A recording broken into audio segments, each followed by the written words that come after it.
Now, Boris Johnson arrived in India yesterday ahead of trade deal discussions regarding defence and energy. In a joint statement in New Delhi with the Indian Prime Minister Narendra Modi, Boris spoke of our two countries' progress on a comprehensive trade deal. Let's have a listen. Today, we've agreed a new and expanded defence and security partnership, a decades-long commitment that will not only forge tighter bonds between us, but support your goal, Narendra, of Make in India.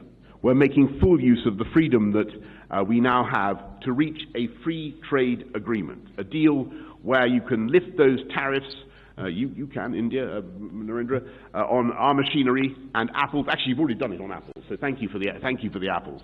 And in turn, we can lift the tariffs on your rice and textiles. We've already closed 4 chapters, and today we're announcing new measures to make it easier to export UK-made medical devices to India and ensure mutual recognition of UK higher education qualifications. Thank you all very much, and thank you, Prime Minister Modi. Well, a pretty extraordinary announcement there. 4 chapters already closed in the progress of a free trade agreement. Additionally, Downing Street announced UK plans to streamline licensing rules for military hardware as part of a new defence partnership.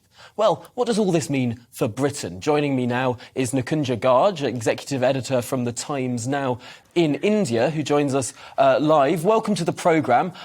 What does this partnership mean? Is this a real new phase in Indian-British relations? Thanks for having me. Well, yes, indeed. It certainly means India-Britain partnership going to another level. For the record, India and United Kingdom do have a very robust partnership, which includes all spheres, including defense. But this most certainly takes it to a completely another level, which has not been seen before. So in that sense, we can dub it as unprecedented, what Prime Minister Modi and Prime Minister Boris Johnson are trying to accomplish. But do remember, these are announcements, and on the field, on the ground, you actually have to walk the talk.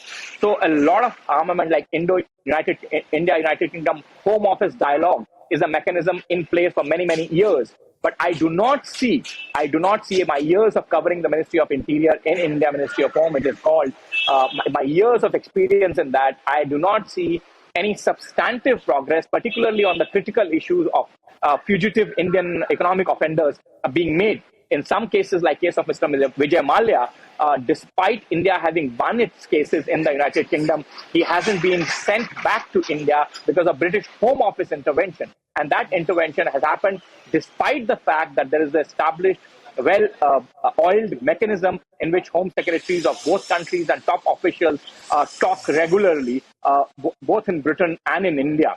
So, there is a lot of walk the talk that has to be done. Certainly. What do you make of the Prime Minister's announcement that he is going to try and conclude a comprehensive free trade deal that would make cheaper exports of British manufacturing, cheaper imports of Indian medicines and food and clothing? What is the prospect of getting this deal, as the Prime Minister said, done by Diwali? My sense is that is achievable. That is achievable. On the trade side, movement forward when it has been agreed upon by the top offices, in this case, the prime ministers of both the countries, that's achievable. But it's the real test of what we were talking about in terms of defense cooperation, the real test of the political heft that both the leaders are willing to commit behind their announcements will come on that front. That is defense cooperation. Because remember, Britain will have its own reservations, particularly in terms of tech transfers. And it will also come in the way of Prime Minister Narendra Modi's Atmanirbhar Bharat movement, which is Make in India. So India is now increasingly insisting on tech transfers. And when it comes to defense equipment, particularly high-end defense equipment, that would be requirement of India, tech transfers have never been easy. With the traditional allies, traditional suppliers like the Russians or the Americans, the tech transfer has never been easy.